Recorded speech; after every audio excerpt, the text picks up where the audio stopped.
एक बार की बात है। एक गरीब औरत थी जिसका नाम आयशा था।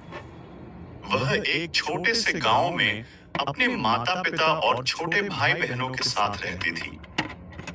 उसके पिता एक किसान थे, लेकिन खेत बहुत उपजाऊ नहीं था और वे अक्सर किसी तरह का गुजारा करते थे।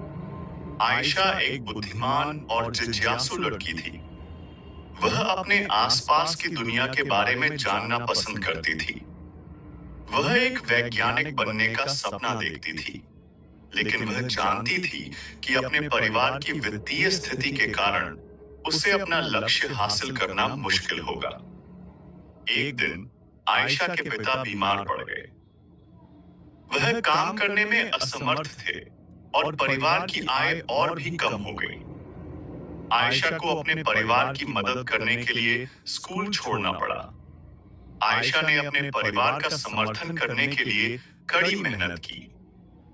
उसने घरों की सफाई और खेतों में काम करने जैसे अजीब-अजीब काम किए। उसने स्थानीय बाजार में सब्जियां बेचना भी शुरू किया। अपनी व्यस्त दिनचर्या के बावजूद आयशा ने वैज्ञानिक बनने के अपने सपने को कभी नहीं छोड़ा। वह देर रात तक पढ़ाई करती थी और स्थानीय पुस्तकालय से किताबें उधार लेती थी। उसने घर पर भी अपने स्वयं के प्रयोग करना शुरू कर दिया। कई सालों की कड़ी मेहनत और दृढ़ संकल्प के बाद आयशा ने आखिरकार अपने सपने को हासिल कर लिया। वह विश्वविद्यालय में दाखिला लिया और वैज्ञानिक बन गई। उन्होंने विज्ञान के क्षेत्र में महत्वपूर्ण योगदान दिया।